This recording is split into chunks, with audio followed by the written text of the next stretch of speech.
Historians of Reddit. What's a devastating event that no one talks about? Obligatory. Not a historian, but I'm in college studying history. The year of living dangerously in Indonesia in 1965-66 saw absolute chaos and still has a marked effect on their society. It is possibly one of the largest mass killings of the last century, and I had heard nothing about it ever. Living in the West, it's hard to say how many people actually died, but estimates range from 100k to 300k, and even on up to 500k or a million dead. Basically, the Communist Party in Indonesia was heavily influenced by Maoism and ethnic Chinese civilians. It was the largest communist party outside of China. President Sukarno, who had helped the country through Japanese occupation and independence from the Dutch/British, had kept the house of cards balanced, but was beginning to be swayed by communist policies. The military, staunchly anti-communist, and largely supported by the US, would be looking to take power. One night, 6 high-ranking members of the military were abducted and killed. The army spread the word that the communists were to blame and initiated mass reprisals. Killings, torture and imprisonment ran rampant over the islands, and even ethnic Chinese or just suspected communists were taken. Despite working with Sukarno for many years, the US would support his liquidation and the rise of the military. It is unclear how extensive American support to the army was, but it is probable they aided in training and may have even helped compile names of communists to the army. Eventually, a general by the name of Suharto would take power and Sukarno would be placed under house arrest with no power. Today, the massacres and chaos are not really taught in Indonesian schools, and it's clear that many have not come to terms with what happened. However, the mass killings of possibly a million or more people should rank up there in devastating events. The Victoria Hall disaster. All because kids were being kids in a death trap. The disaster started when about 1,000 children in the audience of a variety show were told they could get free toys. Kids began pouring down the aisles to get the toys, blocking the exits and piling on top of one another. In the end, 183 of them were crushed to death. Toys being given to the lower seats meant those in the balconies, unaccompanied by adults, thought they would miss out, creating a rush to go down to get them. The exiting children turned a bend around which were double doors, one of these being locked, creating a bottleneck. Queen Victoria gave money for the children's funerals. The locked door led to one boy who was there, growing up and inventing the pushbar fire escape, a door that can be locked from one side, but easily opened from the other. The Carrington event in 1859. Solar flares hit the Earth, causing an aurora borealis effect to be seen all over the world. It lasted for several days, during which time it was reportedly bright enough to read by at midnight. Telegraph operators reported receiving shocks and burns from the devices, and in some cases removed the batteries powering the telegraphs, as signals were being disrupted by the geomagnetic storm. After removing the batteries, the telegraphs still operated, in some cases better than they had when powered. It wasn't particularly devastating at the time, but it's estimated that if a similar storm were to hit us today, it would cripple the entire planet for potentially decades. The estimated repair cost in the US alone is measured in the trillions. In 2012, a similar storm missed the Earth by 9 days. To add to this a little, extreme space weather can cause quite a variety of problems. Most notable is the problems with power grids, where the long, conducting power lines that form the grid experience geomagnetically induced currents, GICs. As the Earth's magnetic field varies on a large scale, current is induced because you have a conductor and magnetic field motion relative to one another. GICs are bad because they can cause problems in transformers, saturation, which in turn can lead to damage or disabling of the transformers. These transformers are extremely expensive and take time to manufacture, which means keeping spares around is difficult, as is procuring new ones. Another problem is the effect on radio communications. Space weather can cause temporary degradation in radio propagation, and if it's really bad, it could be on the scale of a radio blackout on the sun-facing side of the Earth for a few days. As well as that, there's the potential damage that solar energetic particles can do to electronics, particularly on spacecraft. These particles can flip bits in memory, causing errors or phantom commands, and can also cause a buildup of charge on a spacecraft's skin, surface charging. It is possible for the charge to build up enough for it to arc from the spacecraft's skin to the sensitive electronics, which of course is bad and can damage them. And finally, there's an increased radiation risk during a solar storm to astronauts and passengers on high-altitude flights, particularly on routes near the poles. However, it's not all bad. Awareness of these issues is on the rise, particularly among countries who have been affected in the past. In 1989, Quebec's grid experienced collapse associated with GICs, leaving 6 million people without power for 9 hours and some for days, and nowadays grid operators are acutely aware of the potential problems space weather can bring. New methods of monitoring for GICs are being implemented and GIC-resistant transformers are being developed, although these will of course take time to be fully developed and then phased in. The Andijan massacre of 2005 in Uzbekistan. It is largest mass shooting in Asia since Tiananmen Square, with over 1,000 killed and even more wounded. The Uzbek government forcefully silenced reform protests by firing into the crowd and then kicked out 90% of Westerners in the country when the US Gov and UN tried to investigate. Terrible loss of life that rarely gets remembered because the Uzbek government tried so hard to cover it up. Edit, I know this because my family was one of the many permanently kicked out when I was 2 years old. Something that is well known but not that much is the Goyanya accident in Brazil, where cesium-137 was handled by many people, including children.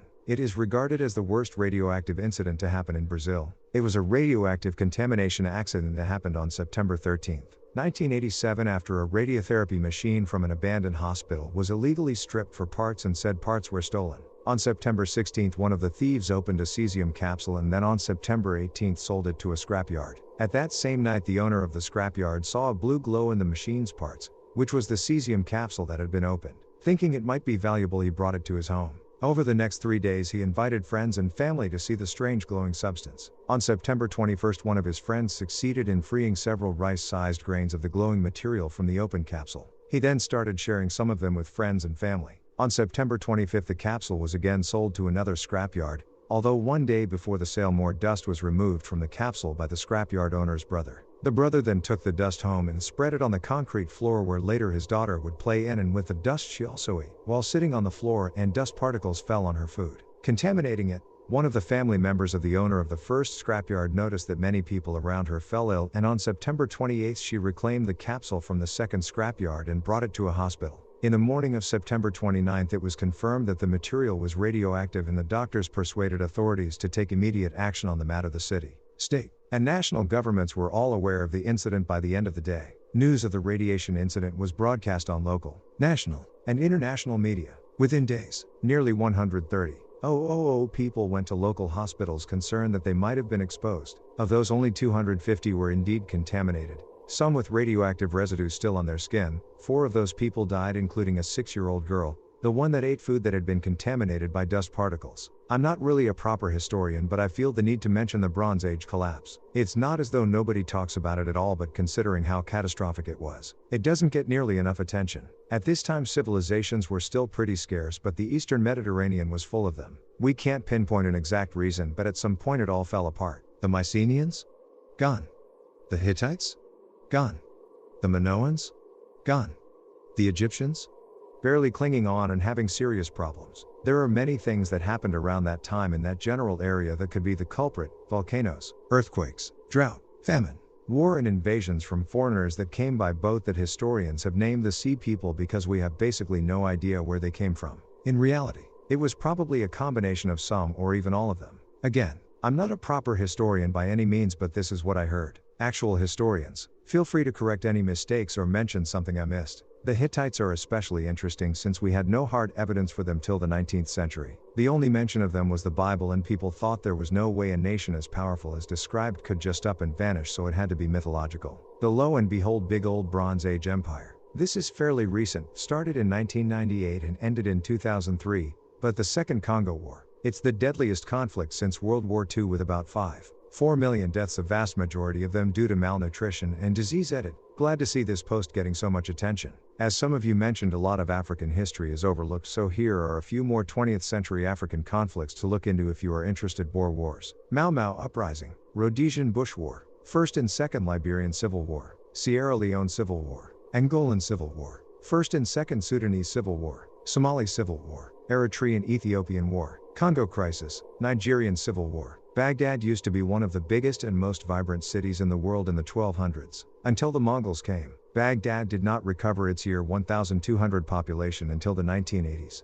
It was, in fact, the most populous city in the world for quite some time during the Middle Ages. It was also the epicenter of intellectual, cultural, and artistic exchange for scholars and other brilliant thinkers the world over. And then, of course, the Mongols came. I'm always amazed that people know so little about Pol Pot in Cambodia. His regime killed 25% of its population. Let that sink in. 1 in 4. If you were educated, you were first killed. The extent of what happened in Cambodia really is hard to fathom. I spent 2 months traveling around Asia a few years back, and one of the days that will always be fresh in my memory was the somber trip to the killing fields outside of Siem Reap. Our driver, Mr. Sony, was touring us around to various historical sites, S21 Museum as well and would never step foot into any of them. I remember asking him if he had ever been into any of these sites, and he said, "I don't go in because my entire family is in there." Absolutely heartbreaking. A huge portion of an entire generation was wiped out. Edit, Phnom Penh not Siem Reap. Mix them up. The Johnstown flood of 1889, the deadliest civil engineering disaster on U.S. soil. It killed 2,209 people. After a dam collapsed, it swept up rail cars, passengers, trees, an entire town of 10,000, then swirled it around and ejected the debris downriver into a bridge where it all caught fire. Destruction beyond belief. And also that some rich steel magnates up the mountain didn't maintain the dam they used to keep their fishing reservoir. It's worse. The rich wanted to take their carriages across the dam, but the top of the dam was too narrow for their carriages. So to save money they lowered it, which made it wider, but also destabilized the dam. They were warned about this, but because they're rich assholes they didn't care. So it wasn't that they didn't maintain the dam. It was them actively fucking it up. During World War II, the Japanese had invaded the Alaskan island of Attu. On the island was the village of Attu where the Aleutian tribe had lived for centuries. The only non-natives were the wife, school teacher and priest husband, who were elderly and beloved by the townspeople. The husband was shot in front of his wife by the Japanese. After that, the Japanese loaded the native population onto ships back to Japan, where they worked in POW camps where many died from disease and execution. The Japanese saw them as lower than soldier POW and almost subhuman because they didn't fight back and thus treated them horribly. When the war ended, only a handful of the native population survived, and they went back home only to find their village burned down. They left the island and it now remains uninhabited, basically, driving the Attu tribe to extinction. Years later, the Japanese left a peace monument on the island in honor of the American and Japanese soldiers that died there, but have yet to apologize to the descendants of the Attu tribe they destroyed. Edit, grammar and corrections. The year 536 marked the beginning of a very bad time period. Basically, several natural disasters and social upheaval abso-fucking-lutely devastated multiple societies. It's thought that a volcanic eruption blocked out enough sun to cause crop failures across Europe and as far as China. While this was happening, terrible plagues were also afflicting the Middle East. Economies everywhere fell to ruin and stagnation in the years that followed because several other eruptions later made things worse. Taiping Heavenly Kingdom of Hong Shouchuan. Put simply, it was an usurped kingdom in 1850s China that directly and indirectly led to the deaths of millions, maybe 10 million plus, of people through massacre and famine. Hong Shouchuan believed he was the younger brother of Jesus Christ and persuaded enough people to follow along and start a civil war. Check out God's Chinese Son by Jonathan Spence. There's so many that I would go with, that will probably be mentioned in other comments, but I think any stories about workers in the early 1900s are pretty horrible. Radium Girls is a pretty horrible event, for example. Greater than after being told that the paint was harmless. The women in each facility ingested deadly amounts of radium after being instructed to point their brushes on their lips in order to give them a fine tip. Some also painted their fingernails, face and teeth with the glowing substance. The women were instructed to point their brushes in this way because using rags or a water rinse caused them to use more time and material. As the rinse was made from powdered radium, gum arabic and water, many women died and became sick with horrendous diseases. One woman named Molly Maggie had her jawbone crumble greater than by May. Her dentist thought Molly needed surgery to remove a fast-growing abscess he'd found on her jaw. When he got the gums open, the bone didn't look right as it was too ashy and gray,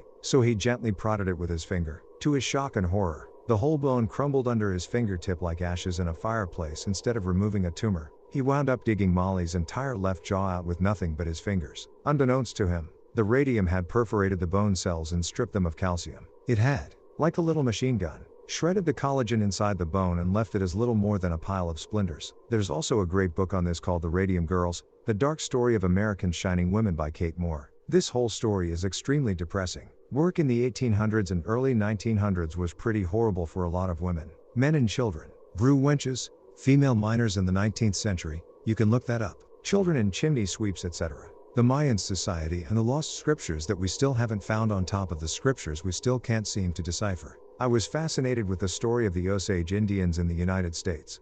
The book Killers of the Flower Moon is an excellent book detailing what happened. Basically, they got sent to Oklahoma and found huge oil reserves on their land. They were rich and hired white people as servants, which didn't go over well. People tried to marry and to get part of the riches. There were tons of murders, and the investigation led to the creation of the FBI in the United States. One thing that doesn't get talked about was more of a phenomenon or major problem than event, and that was how many people died in theater fires due to poor design, combustible materials, few fire exits, and panic. One of the worst was the Iroquois Theater in Chicago, 1903, which is both the deadliest theater fire and the deadliest single building fire in U.S. history, where patrons died after sparks from an arc light set a curtain on fire. Then a chain reaction started. exacerbated by failures of the things in place that were supposed to combat fire. The theater had been overbooked to compensate for earlier poor sales, causing some to sit blocking the exits. The fire was immediately worsened when performers opened the stage door to get outside, as it turned the fire into a fireball. Many people were held inside by iron gates that had been put in place to prevent people from sneaking in without paying. As people fled, they tumbled downstairs, trampled each other, and got squashed to death. Their unfamiliarity with the building got them stuck in dead ends and up against windows. Many jumped from fire escapes and died, while those behind them were saved, the bodies of the earlier jumpers cushioning their falls. All in all, 602 people died. Many were children. The story is a lot more complicated and sorted with city corruption, etc. The one takeaway is the incident promoted the development and use of the panic bar, the Taiping Rebellion, around the same time as the American Civil War. A massive civil war raged in China. The rebellion was led by Hong Xiuquan, who proclaimed himself to be the brother of Jesus Christ. Estimated 20 to 30 million dead. For reference, 1 million died in the American Civil War. Galveston, Texas was once considered to be one of the most important commercial ports in the United States and was referred to by several fantastical names such as the Queen City of the Gulf and the Wall Street of the West. All that changed when it suffered a near-direct hit from a devastating Category 4 hurricane in 1900, the deadliest natural disaster in American history. Pretty much the entire city was destroyed by a storm surge and anywhere from 8,000 to 12,000 people died. Galveston was rebuilt but it never truly regained its status. Houston became the state's commercial center in the storm's wake. In addition to other factors, Pakistan's genocide of Bengalis, now Bangladesh, in 1971, estimation of people killed 200,000 to 3 million Bengalis, and about 200,000 to 400,000 Bengali women were raped. Pakistan still denies the genocide, and hardly anyone talks about it. The Bronze Age collapse, arguably more devastating than the fall of the West Roman Empire. So much knowledge lost, truly one of history's great mysteries. I recommend reading up on it. It's really interesting. Until I learned about it, I had no idea that there was once a whole other Dark Ages that happened before what we normally think of as the Dark Ages, although that term is a misnomer. The Bronze Age collapse ushered in a centuries-long Dark Age that lasted until classical Greece. The Rwandan genocide has got to be one of these events. I watched Shake Hands with the Devil here a while ago and highly recommend it. Unspeakable acts of brutality inflicted. Still gives me chills. 10 tragic days during the Mexican Revolution. U.S. Ambassador Henry Lane Wilson conspired with the nephew of the former Mexican president and Mexican Army general in the U.S. Embassy in Mexico City to assassinate the newly elected president of Mexico. Absolutely wild and tragic assassination that shook Mexico in 1913. In 535, humans went through hell. Many reported a strange color in the skies, not just in Europe. A dense, dry fog was also reported in Asia and the Middle East. Even the regions, now known as the Americas, weren't spared. E.g., drought in Peru. Temperatures were rather low in some places. It snowed either in the summertime. One survivor, a Roman politician named Cassiodorus, explained about the bluish sun and no shadows being cast, even in the noon. It has been hypothesized that Iceland holds the reason for the events between the years 535 and 536. Iceland is known for its volcanoes, and it was possible one such was to blame. Edit, thanks for the sliver. We talk a lot about Columbine and Sandy Hook, but few people nowadays remember the 1927 bombing of the school in Bath, Michigan, or the explosion of a school in New London, Texas in 1937 that, in addition to killing almost 300 people, launched the career of a cub reporter named Walter Cronkite. The Bath massacre was mostly done with dynamite, wired into the school by a disgruntled janitor who also killed his wife and some of his livestock. And the New London disaster is why natural gas, which is odorless, has an unpleasant smelling gas added to it. Some people who went to parts of the school in the days preceding the blast complained of headaches and dizziness, but nobody could figure out why. The Sea Peoples and Bronze Age collapse associated with it. Seriously, over 1,000 years of culture and progress lost in 100 years. The Tenerife Airport Disaster https://n.m. Wikipedia. org/wiki/Tenerife_airport_disaster. In 1977. I just learned about it yesterday. Almost 600 people were killed in the worst airplane disaster in history. It's crazy. What happened? Vietnamese boat people. Absolutely crazy and literally can't believe this happened. And nobody fucking ever talks about it. Think about this. It's the Vietnam War, and you are Vietnamese and obviously want nothing to do with it. Many saw their only way out was by sea, due to tensions with neighboring countries. So hordes of people tried to escape the country in little boats. Now here's the kicker. It's estimated that up to 400 of them drowned. Most of the women got raped by pirates as well. Everything got stolen. People got sick and starved. Pirates kidnapped people. Absolutely horrible. That wiki page makes me feel bad for ever having complained about anything.